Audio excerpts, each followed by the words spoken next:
Magandang umaga po sa inyo lahat. Good morning.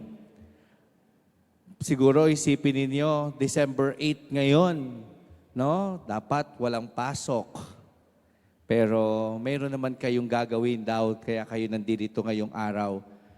At itong pagdiriwang natin ng December 8 ay idiniklara ng government na it's a non-working holiday dahil ang Immaculate Conception is the patron of the Philippines, no? Siya ang patron ng ating bansang Pilipinas. Kaya hindi lamang ito kaligayahan ng mga Katoliko dahil walang pasok, kaligayahan ng lahat, no? Dahil hindi naman Katoliko lang ang walang pasok ngayon. Lahat ng nandito sa bansa ay wala naman talagang pasok pag December 8. Dahil naging bahagi ng ating bansa, no? At parang ibinigay ang pangalan ng ating bansa para sa pangangalaga ng ating mahal na inang si Maria. Ngayon ay pinagdiriwang natin ang Immaculate Conception. Para sa malinaw na pag-unawa, ang Immaculate Conception ay hindi si Mary ay nagdadalang tao kay Jesus Christ. Okay? Hindi kadalasan yan ang pananaw ng mga tao. Ang Immaculate Conception, si Maria ay naglihi ng walang kasalanan. Si Maria ay nagdalang tao nang hindi naman nagkakaroon ng asawa o hindi naman nakikipagtali kay Jose. Paano siya nabuntis? Kadalasan sasabihin, immaculately conceived. Hindi po yun ang ibig sabihin ng Immaculate Conception. Okay? Hindi si Mary ang buntis. Hindi siya nabuntis dahil sa Espiritu Santo. Hindi yun ang ibig sabihin ng Immaculate Conception. Ang ibig sabihin ng Immaculate Conception ay si Santa Ana, ang nanay ni Maria, nung si Maria ay ipinaglihi, nasa tiyan ni Santa Ana si Maria, wala ng kasalanan. Okay? So malinaw, ang nasa tiyan ay si Maria. Ang nagdadalang tao ay si Santa Ana, yung nanay. Kaya naging Immaculate Conception dahil habang nasa tiyan pa lang, wala ng kasalanan si Maria. Hanggang si Maria ay ipanganak, wala siyang kasalanan. Kaya nasa plano na ng Diyos, sa tiyan pa lang, hindi pa na ipapanganak, wala ng kasalanan si Maria. Nasa plano pa lang ng Diyos na dapat may isang tao na ipapanganak na walang kasalanan at yan ay si Maria, wala na siyang kasalanan sa simula't simula pa. Hanggang si Maria ay maging ina ng Diyos, siya'y manganak at ipinanganak niya si Jesus, wala siyang kasalanan. That is the Immaculate Conception. Malinaw? No? So sana naiintindihan ninyo anong ibig sabihin ng Immaculate Conception. Kasi madalas ang iniisip, Immaculate Conception, naglihi si Maria at nabuntis nang wala ng nakaloob ng Espiritu Santo. That's Immaculate Conception. Hindi yon. Okay? Si Maria ay nasa tiyan ng kanyang ina, wala ng kasalanan. Hanggang sa maipanganak, hanggang sa maging ina ng Diyos, walang kasalanan si Maria. Kaya nga anong pagdiriwang? Ang kalinis-linisan, no? Paglilihi kay Maria bilang birhen. Okay? Yun yung pangalan na pagdiriwang. Sa Tagalog, yun yung ibig sabihin. Ang kalinis-linisang paglilihi kay Maria bilang birhen. Kaya malinaw para sa atin na napakahalaga ng pagdiriwang na ito. Bakit? Pag inisip ninyo, kalinis-linisan, inihanda ng Diyos na dapat malinis, walang dungis ng kasalanan. Ang tao, pag isinilang sa mundong ito, wala na agad, makasalanan na agad. Matik yun. No? Wala na tayong magagawa doon. Pag isinilang ka sa mundong ito, may kasalanan ka na agad. Anong dahilan? Dahil sa ating mga unang magulang na sina Eva at Adan. At yun yung narinig natin sa first reading. Di ba? Yun yung binasa natin sa first reading, sa Book of Genesis. Si Eve at si Adan ay nagkaroon ng kasalanan. Kaya yung sinauna nating mga magulang, sila ang nagdala sa atin para tayo ay magkaroon ng kasalanan. Kaya hanggang sa panahon natin ngayon, kahit yung isisilang sa araw na ito, may kasalanan dahil sa ating sinaunang magulang. Tama? So yun yung ating narinig sa unang pagbasa. Pero pag sinisip natin, yung kasalanan pumasok sa mundo natin, anong mangyayari sa atin dahil sa kasalanan?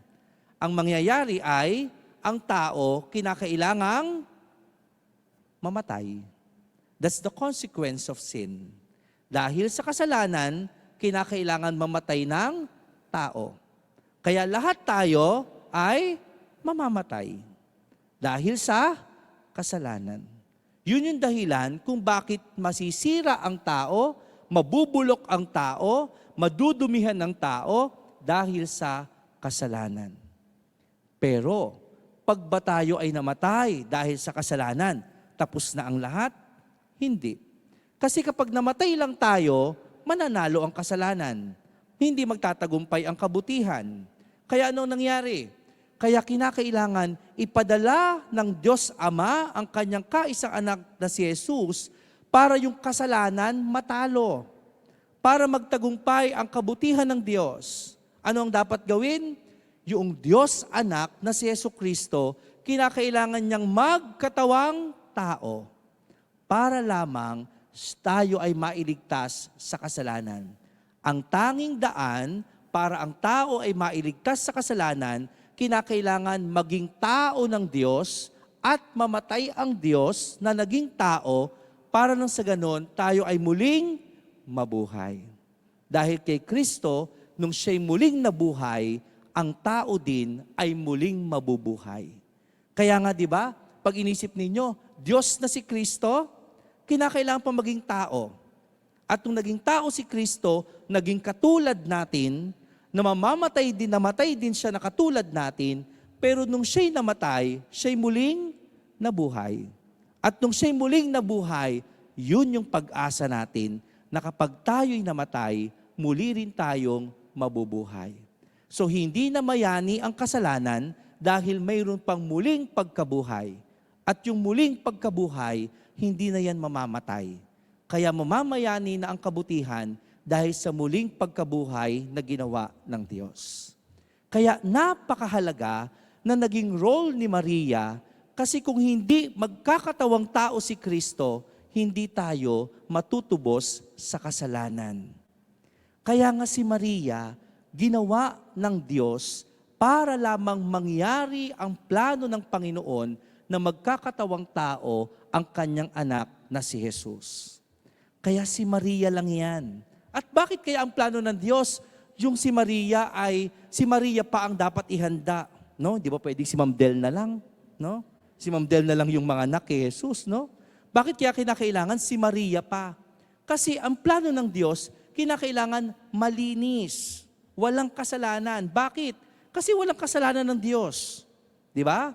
Hindi ka pa pwedeng maglagay sa isang katawan ng tao na may kasalanan kasi yung taong yun madumi dahil sa kanyang kasalanan. Pag nilagay mo ang Diyos, magkakaroon din siya ng kasalanan. Tama? Di ba? Kaya ganun din tayo. Nung tayo ay isinilang, nakalagay tayo dun sa tiyan ng ating nanay. Yung nanay natin may kasalanan. Kaya nung isinilang ka, may kasalanan ka na. Yung kasalanan mo yung naggaling doon sa iyong magulang. Diba? Kaya nga anong mangyayari para naman magsimula ang buhay mo na wala kang kasalanan? Anong dapat gawin? Ikaw ay kinakailangang binyagan. Yung binyag, yun yung magpapaalis sa'yo sa iyong kasalanang minana. No? Kaya nawawala yung minanang kasalanan natin nung tayo ipanganak dahil sa sakramento ng binyag. Pero pagkatapos nating binyagan, habang lumalaki tayo, ano nangyayari? Nagkakasala uli tayo. Bakit? Kasi nga, yun ay naitanim na sa atin. Nasa atin na yung pagkakasala. Kaya nga po pwede ka mangumpisal para yung kasalanan ay mapatawad. Pero sa sitwasyon ni Jesus, iba. Kay Jesus, nung siya ilagay sa isang malinis na sinapupunan ni Maria, wala na siyang kasalanan habang nasa tiyan pa lang ng kanyang ina. Kaya hanggang sa maipanganak si Jesus, hindi siya nakatikim ng kasalanan. Kasi malinis yung kanyang pinaglagyan. Kaya nga, iisa lang yan. Si Maria lang yan, yung malinis na sinapupunan na maaaring malagay kay Jesus. At nag-iisa lang si Maria. Kaya ipinagdiriwang natin ang kanyang kapanganakan, ang kanyang paglilihi, ang plano ng Diyos na siya'y hindi magkasala ngayong araw na ito para lamang sabihin sa atin, dahil sa Panginoon, ginamit niya si Maria, kaya tayo natubos sa kasalanan. Mga kapatid, ang Diyos ang naging daan para si Maria ay manatiling malinis. Ang Diyos ang naging daan para si Maria ay gamitin ng Panginoon para lamang sa ating kaligtasan. Si Maria ay instrumento ng Diyos para tayo ay tubusin sa ating kasalanan. Kaya napakalaking role ni Maria sa buhay natin. Napakalaki ng itinulong ni Maria para sa ating buhay pananampalataya. Kaya ngayong araw na ito, pinasasalamatan natin si Maria dahil kung hindi sa Kanya, wala tayo sa mundong ito na nagsisisi pa din at namamatay dahil sa kasalanan. Pero yan ay dahil sa pamamagitan pa rin ng Diyos. Pero si Maria ay tao, katulad natin. Hindi siya Diyos. Walang pagka-Diyos si Maria. Siya ay tao na katulad natin. Pero pinili, inihanda para sa atin ng Panginoon. Kaya sana mapansin natin, bakit napakahalaga na lagi tayong lumalapit kay Maria? Bakit mahalaga na tayo lagi nagdadasal kay Maria? Kasi tanging si Maria ang naging daan para tayo ay maligtas. Si Maria ang naglapit sa atin para makapasok pa rin tayo sa kaharian ng Diyos. Kaya itong araw na ito, huwag natin hahayaan na hindi tayo makabubulong ng panalangin sa ating mahal na inang si Maria. Dahil siya lamang ang tanging daan para lagi tayong mailapit sa ating Panginoong Hesus. Ipinagdarasal tayo lagi ni Maria. Pinakikinggan ni Maria ang ating mga panalangin. At sana lagi niyong ibulong sa Diyos sa pamamagitan ni Maria ang inyong mga kahilingan. Ngayon, nandito ang mga scholars, Siguro, marami kayong gustong mangyari sa buhay, Marami kayong pangarap sa buhay. Yung magkaroon kayo ng scholarship, Isang napakalaking biyaya na iyan. Ibubulong niyo lagi sa ating mahal na ina na sana itong biyayang ito ay mapagtagumpayan ko, Magamit ko ng mabuti, mag-aaral ng mabuti. At pag natapos ko yung aking pag-aaral sa tulong ng scholarship na ito, sasabihin niyo naman, sana maabot ko yung aking pangarap, magkaroon ng magandang trabaho. At dahil pa din yan, sa panalangin at pagtitiwala sa Diyos, maaari nyo yang makamit. Mayroon na kayong biyayang natanggap, yung scholarship. Pero tandaan ninyo, hindi makakagraduate yung scholarship. Kinakailangan nyo ding magsumikap. Kalakip ng pagtulong ay tutulungan nyo din yung inyong sarili na pagsikapan yung biyayang inyong natatanggap.